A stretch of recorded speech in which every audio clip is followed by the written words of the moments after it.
Hello and welcome to Reportage. This is Danish bin Nabi. In today's segment of Reportage, I am joined by author and journalist Ashwini Bhatnagar to discuss about his recently released book, Farooq of Kashmir, which is published by Fingerprint Publications. The book is an essential read as far as Kashmir is concerned. It talks about the Abdullah family of Kashmir and with it the turbulent history of Kashmir. It also talks about the years of 1980s which many seems to have forgotten. For example, the rivalry between G.M. Shah and Farooq Abdullah, Mufti Muhammad Sayeed and Farooq Abdullah, and how did it basically shape the politics of Kashmir of 1990s. More with the author. Mr. Bhatnagar, explain to me. In your book, there are many anecdotes you have given as far as the Sheikh Abdullah, the Abdullah family, Farooq Abdullah, everyone is concerned. You have also talked in detail about G.M. Shah. Explain to the viewers, explain to me who this G.M. Shah was, because he is one of the most not talk, not so talked about the figures of Kashmir. Explain to the viewers who this G.M. Shah was, why was he close to Sheikh Abdullah, how was he able to get married to Sheikh's daughter, who was he basically? G.M. Shah was Sheikh Abdullah's son-in-law. He was married to his eldest daughter, Khalida Begum. And G.M. Shah was a person who stood shoulder to shoulder with the Sheikh Sahab when he was on the streets battling the atrocities of the Maharaja of Kashmir. So he was the person who organized, galvanized the organization for Sheikh Abdullah. He was a very well-read person, very articulate, and when he used to speak, he could move the crowds. He had this great ability to speak in a very emotive way. Sheikh Abdullah also had his own attributes as a speaker. But Sheikh Abdullah used to make very, very long speeches. And he used to begin his speeches by long recitations from the Quran. That was the great thing about Sheikh Abdullah. He was a leftist, but he knew Quran and he knew what hadiths, etc., to be recited before different audiences. But G.M. Shah could move people on at a political level, at an emotional level, and could move the masses to follow him almost blindly. He was the person who built a national conference. As you know, originally, national conference was known as the Muslim Conference, J&K Muslim Conference. And when Sheikh Abdullah came under the influence of Jawaharlal Nehru, and when I say he came under the influence of Nehru, he was impressed by Nehru's views much before he met him. But after he met him and he changed the name of the Muslim Conference into National Conference, G.M. Shah joined him. He went to jail several times with Sheikh Abdullah, and also separately. The Quit Kashmir movement that Sheikh Abdullah had launched against Maharaja of Kashmir. G.M. Shah was a very, very active participant. His wife, you asked me how you met his wife. Well, he was a regular visitor to Sheikh Abdullah's house. And when this whole question of finding the right groom for his own daughter came up, G.M. Shah was the most suitable candidate. That was the level of faith. And that was the level of confidence that Sheikh Abdullah had in the, I would say, ability of G.M. Shah to grow into a leader in his own right. Of course, G.M. Shah was a shadow of Sheikh. He shadowed Sheikh everywhere. He carried the word of Sheikh Abdullah to the people. And from the people, he carried messages back to the Sheikh. So he was, in a manner of speaking, the backbone which constituted the National Conference movement in Kashmir from the late 30s, early 40s onwards. What was the role of G.M. Shah when Sheikh Abdullah was put behind bars in 53? Where was G.M. Shah at that time, and what was his role when he saw himself that Bakshi had actually backstabbed Sheikh Abdullah in 53?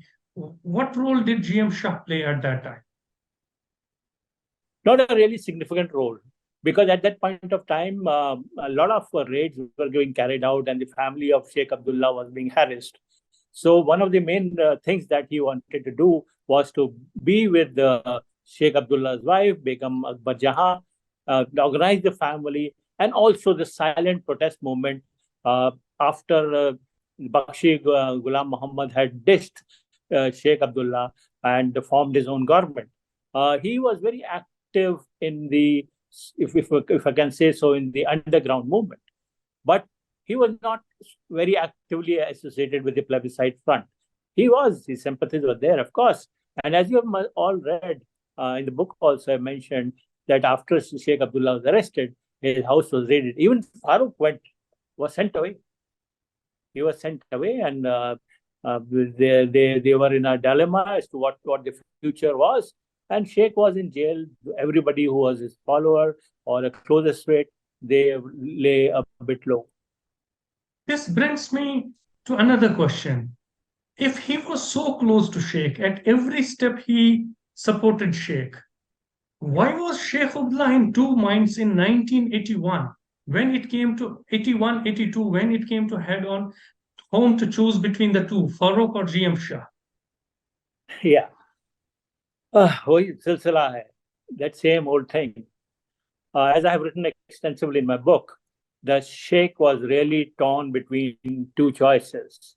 The natural successor, political successor to the Sheikh was G.M. Shah. The people knew him, and his party workers always thought that the Sheikh would be succeeded by his son-in-law. Okay, again, it was all in the family. But despite being the son-in-law, he became son-in-law later. G.M. Shah was a very fiery party worker, committed to the ideal of Azad Kashmir to some extent, and largely to Indira Gandhi saw G.M. Shah as somebody who was more radical in his views than say other people. As far as the Azadi of Kashmir is concerned, or the autonomy of Kashmir is concerned. I am coming to the Indira Gandhi point. Then you also mentioned in your book, when Sheikh was on his deathbed, that was 6th September, Indira Gandhi comes in and meets Sheikh, right? Sheikh, you write in the book that Sheikh bows the head in front of the Indira Gandhi and asks her to bless the son. While as Yes. Indira had also put her cards behind Farooq for taking national conference forward. Why did Indira Gandhi, on the one hand, she wanted Farooq in and GM Shah out? You see, because like Indira Gandhi brought in Sheikh Abdullah, but the fact was there was a legacy. Okay, even Nehru had a problem with Sheikh's tantrums, as he used to call them, and his fluctuating stand on major issues. Okay, Nehru gave him the Delhi Agreement, and which ensured that there was a lot of autonomy to Jammu and Kashmir state. But Sheikh was not happy. And when he was arrested, it alleged that he was in a conspiracy with some officials of the Pakistani government to sort of declare Kashmir as an independent state. So, and G.M. Shah was a very close associate of Sheikh. G.M. Shah was also known to be more strident and more stubborn, and also more politically oriented. Yeah. And he could galvanize the masses to not to the extent of Sheikh, but he certainly had a large personal following within the national conference, within the organization, and also within the people. So Mrs. Gandhi wanted somebody to come who could be easy to deal with. So she did not side with G.M. Shah. And G.M. Shah, remember, G.M. Shah also did not have very good relationship with Mrs. Gandhi. And Farooq was the obvious choice. Yes, because as I write in the book, Mrs. Gandhi thought that he was a greenhorn in politics. And as we all know, from those days till today, if you meet Farooq, you'll find that he is like more casual in his approach towards serious things in life. He would rather play golf and be at a good cocktail party, etc., etc. But Farooq has decisively proved everybody wrong. He can be as serious-minded on the golf course and plan his strategy to put the ball in the 18th hole, as he is about his political game. So one should not take Farooq Abdullah very lightly. Well, he's been in this business for almost 50 years, and whoever has taken him lightly has come to grief. Is there a message for Prime Minister Narendra Modi, Home Minister Amit Shah, and the rest of the BJP party when you say don't take Farooq Abdullah lightly? Like when Farooq Abdullah, in a recent interview, and even when on the 4th of August, 3rd of August, when they had this meeting of all the political parties, and Farooq was his elements, and he knew what is happening. Basically, had an idea of what is coming, and he said, "Don't play with fire." He came out of the detention in March 2020, after all those months of detention, and he says, "You are playing with fire." So he has that ability. So the issue, Danish, right now is Farooq Sahab would have been a great counter. But as we all know, he is not a young man anymore. So to galvanize the whole constituency requires a lot of stamina. And I pray to God that he remains healthy and as fit. far as the Kashmiri know, the much. Farooq Abdullah, I think he still has the fire, he still has the stamina. I really don't know because you see, he is 85, 86 years old. Okay, so you have to make allowances for that age. Let's move forward. In the book, you have in very detailed talked about the elections of 1983. And one gets a sense that it was actually a battle between Farooq Abdullah on the one side, Indira Gandhi on the other side. You have mentioned in the book that Indira Gandhi stayed in Kashmir Valley for 6 days. Not only Indira Gandhi, the whole lot of senior congressmen were in different pockets of Kashmir campaigning for Kashmir. Still, it was the Farooq Abdullah, the charisma of Farooq Abdullah, which won the day. Was it a battle, sort of a presidential battle between Farooq and Indira? No, we can't call it a presidential battle, but I will certainly say it was a titanic battle. And if Farooq was of the same age as he was in 1983, he would certainly launch a memorable political battle in Kashmir, Jammu and Kashmir. But the thing is, he did something which was completely outstanding. Nobody had dreamt that a single person, and that person also was within quotes, a greenhorn in politics, and somebody who just lost his father, and somebody who was just sort of flailing in the darkness, as the Congress would think, and didn't know his way in the political waters. And the way Farooq galvanized himself and galvanized his voters and countered the threat that the mighty Indira Gandhi posed against him is something very remarkable. It's a political legend. Again, in the book, you have again mentioned, we can call him the black horse, we can call him the ace card, we can call him the wild trump card entry. That was Mufti Muhammad Sayeed. He began his political career in 1957.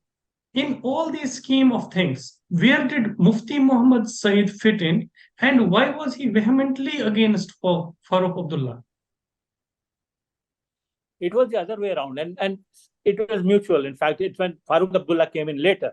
Mufti was very much against the Sheikh, as you know that he was Sadiq and Mir Qasim and all those people, DNC people, and they had a different, political culture, which was opposed to the type of politics which Sheikh Abdullah used to do.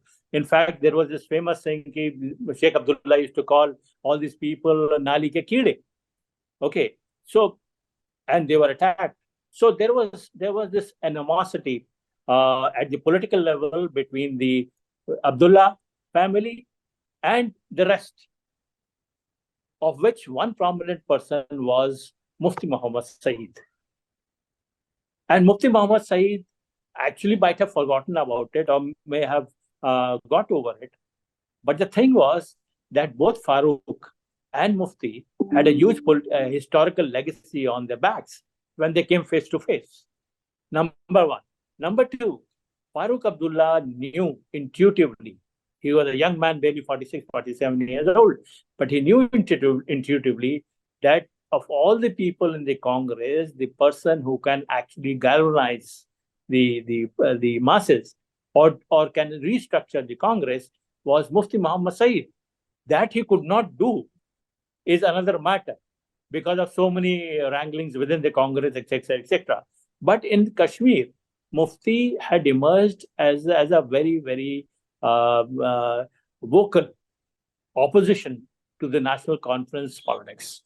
So from day one, Farooq targeted Mufti. Day one.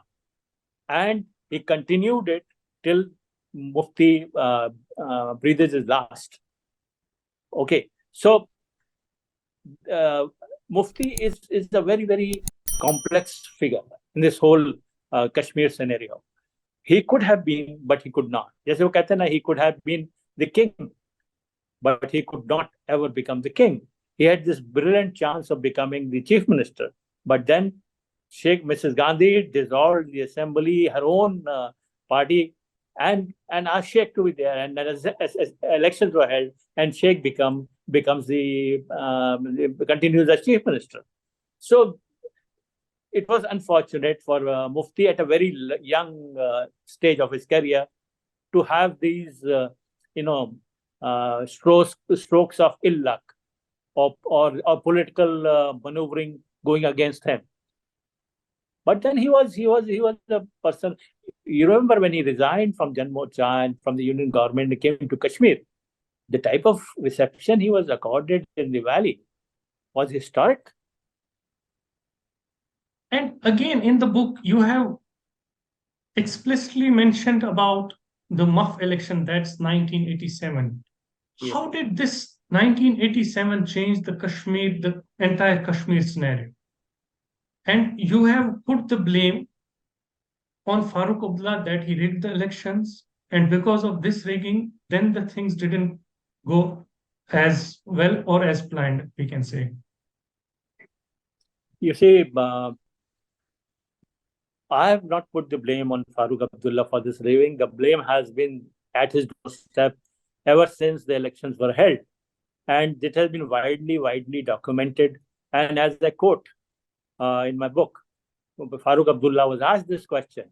And he said, I didn't rig them. They were rigged, but I did not rig them. Okay. So he sort of tries to wash his hands of them. But there is plenty of evidence, both material as well as anecdotal, which point to the fact that the rigging took place at a massive scale. The other thing that I have done in the book is that I've traced how the culture of national conference started believing in rigging their support base. So I have detailed that from 1951, when the Constituent Assembly was formed to make the constitution for J&K state, how the Sheikh rigged those elections to get a total sweeping majority to do whatever he wished. And that rigging has continued till, well, right now. And it changed the landscape, Kashmiri political landscape forever. You have also mentioned in the book about that letter of the Kashmiri Pandit, how he was at his home and he's writing these letters at the end when those people They are came diary and entries. diary They are actually. diary entries. Exactly. Explain to the viewers what this diary is. Well, I and my co-author, Mr. R.C. Ganjoo, we were traveling to Kashmir very, very frequently. And in fact, Mr. Ganjoo was based in Jammu and Srinagar. So he used to shuttle between Jammu and Srinagar. So we were covering the terrorism during the early 90s, late 80s, and when the Kashmiri Pandit exodus took place and all that, 1990 and 91. So during one of our trips to Kashmir, we met at that point in time, there was curfew all the time. There was so much of chaos happening all the time. So the point of references were two. One is the government source, and the other was the so-called militant source. Okay, so we had a lot of contacts with the BSF and the army and things like that. So once I was sitting down with a BSF guy and BSF officer, and he said, "Look, I have discovered this diary from the Malkhana of my unit." And Malkhana means, whenever the house is burned down or something happens, they bring all the artifacts and deposit it in safe custody. So he said, they were going through the Malkhana, and this diary came into my hands, and started reading it. So he said, "This is a very interesting diary." So I said, "Let me read it." So I read it. It's partially burnt.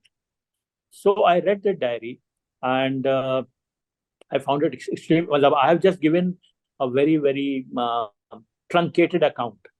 It's an extensive diary, extensive.